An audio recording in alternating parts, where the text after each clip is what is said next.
গল্প বাড়ি, এটা গল্পের আসর।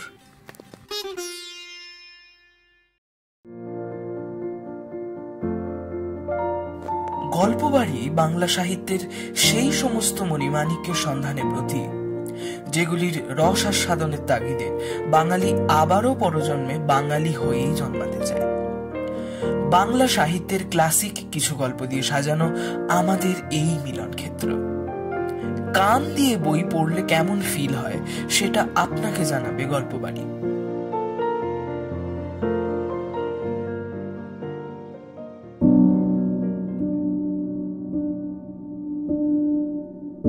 বিভূতিভূষণ বন্দ্যোপাধ্যায়, জন্ম 12ই সেপ্টেম্বর 1894 সালে, প্রয়াণ 1950 সালের 1 নভেম্বর। পথের পাঁচালী ও অপরাজিত তার সবচেয়ে চর্চিত এবং মনোগ্রাহী দুটি উপন্যাস। অন্যান্য উপন্যাসের মধ্যে আরণ্যক, চাঁদের পাহাড়, আদর্শ হিন্দু হোটেল, ইছামতি ও অশনি সংকেত বিশেষভাবে উল্লেখযোগ্য। উপন্যাসের পাশাপাশি বিভূতিভূষণ প্রায় 20টি গল্পগ্রন্থ, কয়েকটি কিশোর পাঠ্য উপন্যাস ও ভ্রমণ কাহিনী এবং দিনলিপিও রচনা করেন। বিভূতিভূষণের পথের পাঁচালী এবং অপরাজিত অবলম্বনে সত্যজিৎ রায় তৈরি করেন আন্তর্জাতিক খ্যাতিসম্পন্ন অপু ট্রিলজি, যা আজও সমানভাবে প্রাসঙ্গিক। গল্পবাড়ির দ্বিতীয় নিবেদন বিভূতিভূষণ বন্দ্যোপাধ্যায় রচিত কাশী কবিরাজের গল্পের নাট্যরূপ। প্রধান চরিত্রে কথক, কাশী কবিরাজ, জমিদার মশাই এবং জমিদার গিন্নি। গল্প পাঠে শুভাঞ্জন, গল্পের সূত্রধর এবং একটি বিশেষ ভূমিকায় অন্বেষা। শুরু হচ্ছে কাশী কবিরাজের গল্প।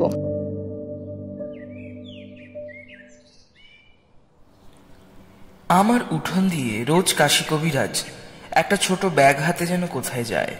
জিজ্ঞেস করলেই বলে, এই যাচ্ছি সনেকপুর রোগী দেখতে ভায়া। একদিন বললে, নৈহাটি যাচ্ছি রুগী দেখতে, সেখান থেকে শ্যামনগর যাব। সেখানে আপনার রুগী আছে বুঝি? সব জায়গায়, কলকাতায় মাসে 2বার জাতি হয়। আমার হাসি পায়। কাশী কবিরাজ আমাদের গ্রামে বছরখানেক আগে পাকিস্তান থেকে এসে বাস করছে। জঙ্গলের মধ্যে একখানা দোচালা ঘর, আম গাছের ডালপালায় ঢাকা। দিনে সূর্যের আলো প্রবেশ করে না। ছেঁড়া কাপড় পরে কাশী কবিরাজের বউকে ধান সেদ্ধ করতে দেখেছি। এত যদি পসার, তবে এমন অবস্থা কেন? একদিন আষাঢ় মাসের মাঝামাঝি আকাশে ঘন ঘন মেঘ এসে জমল। বৃষ্টি আসে আসে। কাশী কবিরাজ দেখি আমার উঠোন দিয়ে হন হন করে চলছে ব্যাগ হাতে। ডেকে বললাম, ও কবিরাজ মশাই, শুনুন। কোথায় চললেন? বৃষ্টি আসছে তো। কাশী কবিরাজ আমার চণ্ডী মণ্ডপে উঠে এসে বসল। একটু রানাঘাট যেতাম, এই ট্রেনে রুগী ছিল। কে রুগী? একজন মাদ্রাজি, পা ফুলে বিরাট হয়েছে। সব ডাক্তারে জবাব দিয়েছে। 3বার এক্সরে করতে গিয়েছিল। আমি বলেছি ওসব এক্সরে টেক্সরে আমার লাগবে না। আমার হাসি পেল। নিজের যদি অত গুণ, তবে দোচালায় বাস করো কেন জঙ্গলের মধ্যে? লম্বা লম্বা কথা বললেই কি লোকে তোমাকে বড় কবিরাজ ভাববে? একটু চা খান দাদা। তা খাওয়াও ভাই, বৃষ্টি এলো, একটু বসেই যাই। আপনার পসার তাহলে বেশ বেড়েছে। বাড়বে কি ভায়া, বরাবর আছে। আমার তান্ত্রিক কবিরাজি, যা কেউ সারাতে পারবে না তা আমি সারাবো। বলেন কি?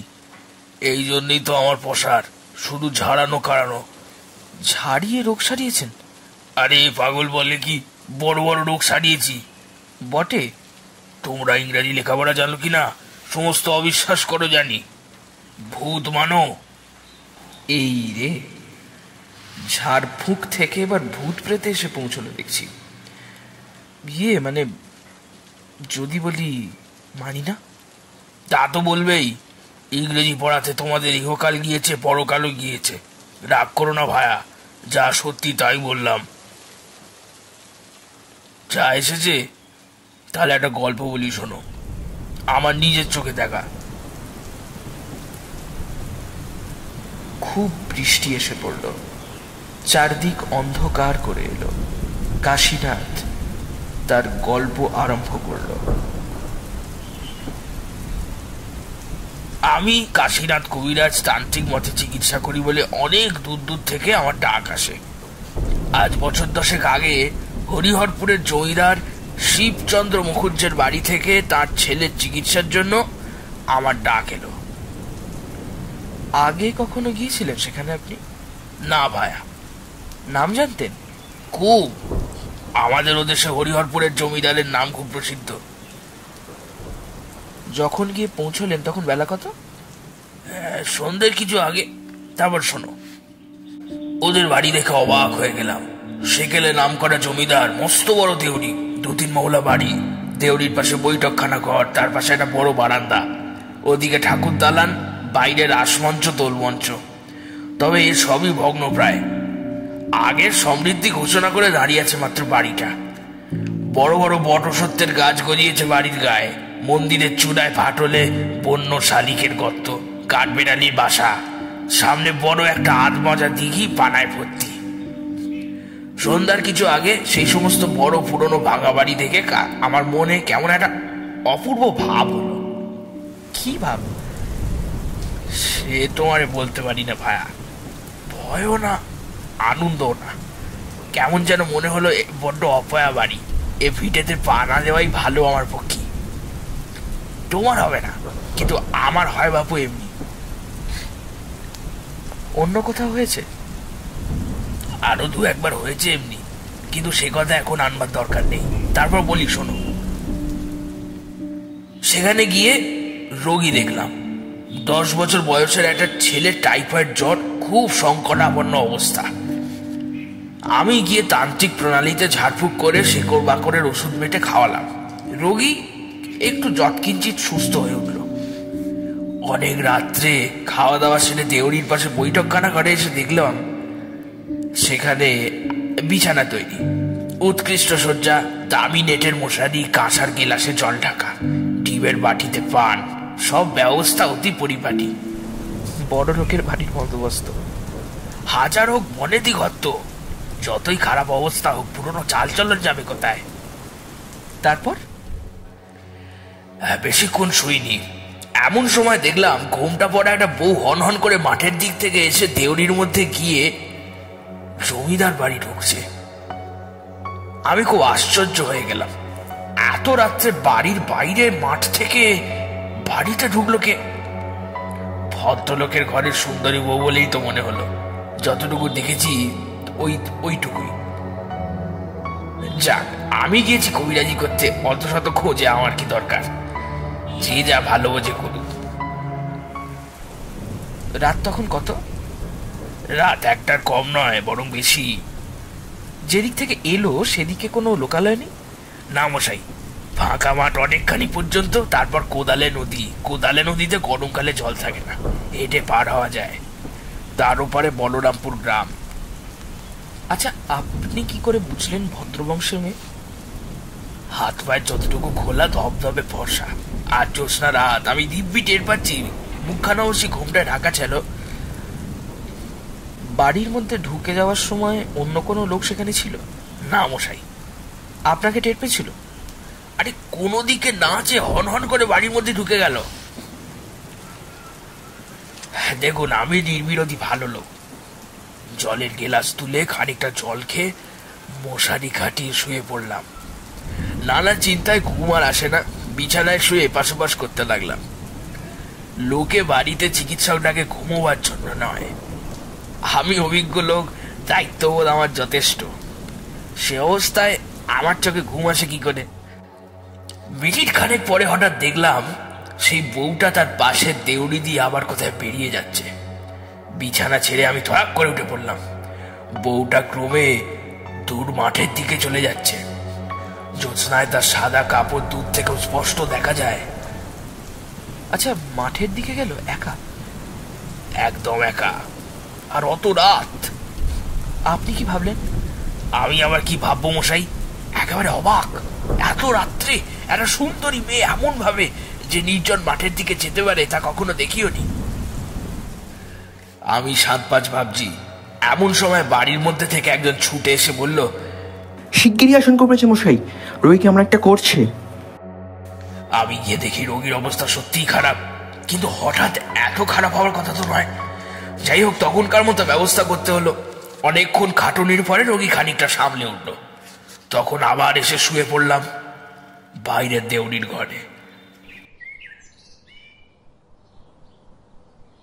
পরের দিন রোগীর অবস্থা ভালোর দিকেই চলল। জমিদার বাবুর মন বেশ ভালো। প্রথম দিন বড়ই যেন মুষড়ে পড়েছিলেন, এমনকি আমার সঙ্গে বসে দুপুরের পর খানিকক্ষণ পাশাও খেললেন। আমাকে তাদের বড় দিঘিতে একদিন মাছ ধরতে যাওয়ার আমন্ত্রণও জানালেন। খাওয়ার ব্যবস্থাও দুপুরে বেশ ভালোই, মাছের মুড়ো, দই, সন্দেশ। আমি তো খুব খুশি, জমিদার বাবুও বেশ প্রফুল্ল। সেই রাত্রে একটা আশ্চর্য ঘটনা ঘটল। এমন ধরনের ব্যাপার আমি কখনো কল্পনাও করতে পারি না। রোগীর অবস্থা ভালো থাকার দরুন সেদিন আর বেশি খাটুনি ছিল না। সকাল সকাল খেয়ে দিয়ে বিছানায় শুয়ে পড়লাম, কিন্তু ঘুম আসতে দেরি হতে লাগলো। কোথাকার ঘড়িতে 1টা বেজে গেল ঢং করে।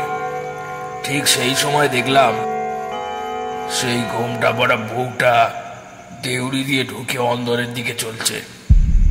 বলতে কি, আমার বড় বিস্ময় বোধ হলো। কি সাহস মেয়েটার, এত রাত্রে মাঠের মধ্যে দিয়ে চলে আসতেও ভয় কি করে না। মিনিট 15 কেটে গেল, কি 20 মিনিট। তারপর আমাকে আশ্চর্য স্তম্ভিত করে দিয়ে সেই বউটা ঘরে এসে ঢুকলো। হ্যাঁ, আপনার ঘরে?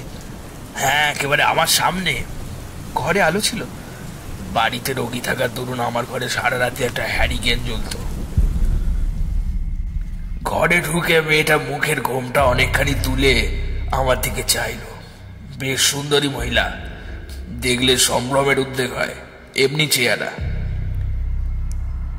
আমাকে বলল, তুমি এখানে থেকো না, চলে যাও এখান থেকে। বিস্মিত স্তম্ভিত হয়ে মেয়েটার মুখের দিকে চেয়ে আমি বললাম, আপনি কে মা? আমি যেই হই, তুমি এখান থেকে যাবে কি না? মা, আমি চিকিৎসক, রোগী দেখতে এসেছি। আমার কাজ না সেরে আমি কি করে যাব? তুমি এ রোগী বাঁচাতে পারবে না। কাল সকালে তুমি চলে যাও এখান থেকে। কি করে আপনি জানলেন রোগী বাঁচবে না? আমি ওর মা। ওর সৎ মা ওকে খুব কষ্ট দিচ্ছে, সেই কষ্ট আমি দেখতে পারছি না। আমি ওকে নিয়ে যেতে এসেছি, নিয়ে যাবই। তুমি তাকে কিছুতেই রাখতে পারবে না। আমি তখনও ব্যাপারটা ঠিক বুঝে উঠতে পারিনি। আমতা আমতা করে বললাম, আপনি কোথায় থাকেন মা? আজ 4 বছর হলো ওর বাবা আবার বিয়ে করেছে। আমার সেই সতীনকে বড় যন্ত্রণা দিচ্ছে। আমি সেখানে শান্তিতে থাকতে পারি না। খোকা আপন মনে কাঁদে, আমি শুনতে পাই। ওকে আমি নিয়ে যাবই। তুমি কেন অপযশ কুড়োবে? ঘরের ছেলে, ঘরে ফিরে যাও। আমার সমস্ত শরীর হিম হয়ে গিয়েছে যেন। কি ব্যাপারটা সামনে ঘটছে তার কোনো ধারণাই নেই। তবু আমি হাত জোর করে বললাম, মা, একটা কথা। আমি জমিদার বাবু, মানে আপনার স্বামীকে সব বলি। তিনি তার ছেলেটিকে বড় ভালোবাসেন মা। ছেলেটিকে আপনি নিয়ে যাবেন, তার কি অবস্থা হবে ভাবুন।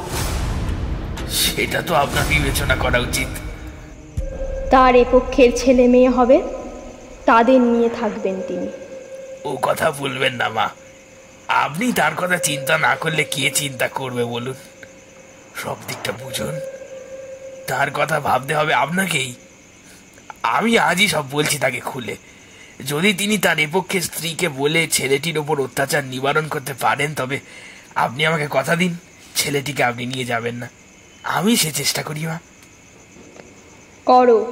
বলেই মূর্তি অদৃশ্য হলো না, কিন্তু ঘর থেকে বার হয়ে দেউড়ি দিয়ে বার হয়ে মাঠের দিকে চলে গিয়ে নিশীথ রাত্রির শুভ্র জ্যোৎস্নার কুয়াশায় মিলিয়ে গেল। বলেন কি? হ্যাঁ মশাই। আচ্ছা, এই মূর্তির কোনো অংশ অস্পষ্ট নয়? দিব্যি মানুষের মতো, কোনো অস্বাভাবিকত্ব নেই কোথাও। কথাবার্তা বললাম, আমার কোনো ভয় হলো না, যেন একজন ভদ্রমহিলার সঙ্গে কথা কইছি তেমনই মনে হলো। মূর্তিটা অদৃশ্য হওয়ার খানিক পরেই বাড়ির মধ্যে থেকে আমাকে ডাকতে এলো। রোগীর অবস্থা খুব খারাপ, অথচ সমস্ত দিন এমন ভালো ছিল। তখনকার মতো সুব্যবস্থা করে ভোরের দিকে আমি জমিদার বাবুকে বললাম, আপনার সঙ্গে আমার একটু কথা আছে জমিদার বাবু, বাইরে চলুন। বাইরে এসে সব কথা বললেন নাকি? হ্যাঁ, কোড়া থেকে বললাম, এই আপনি যেখানে দাঁড়িয়ে আছেন, আপনার প্রথম পক্ষের স্ত্রী কিছুক্ষণ আগে সেখানেই দাঁড়িয়েছিলেন। বিশ্বাস করলেন? কেঁদে ফেললেন, বললেন, আমি জানি, আমি এই অসুখের সময় একদিন ওকে শিওরে দাঁড়িয়ে থাকতে দেখেছি। তারপরের ইতিহাস খুব সংক্ষিপ্ত। জমিদার বললেন, আমি জানি ও সত্যমা ওর উপর খুব সদয় নয়, তবে আমি এতটা জানতাম না। আমি কথা দিচ্ছি, কোকা সেরে উঠলে ওর মামার বাড়িতে রেখে লেখাপড়া শেখাবো। এ সংস্রবে আর আনবো না। আমার এই স্ত্রীকেও আমি শাসন করছি, আপনি তাকে জানাবেন। রাত ভোর হয়ে গেল, রোগীর অবস্থা ক্রমশ ভালো হয়ে উঠতে লাগলো। 11 দিনের পর আমি পথ্য দিলাম রোগীকে।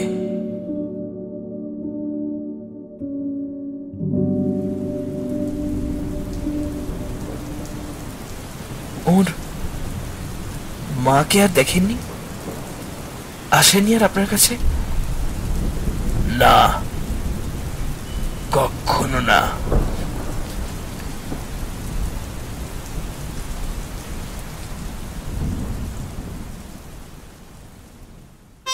গল্প বাড়ি, এটা গল্পের আসর।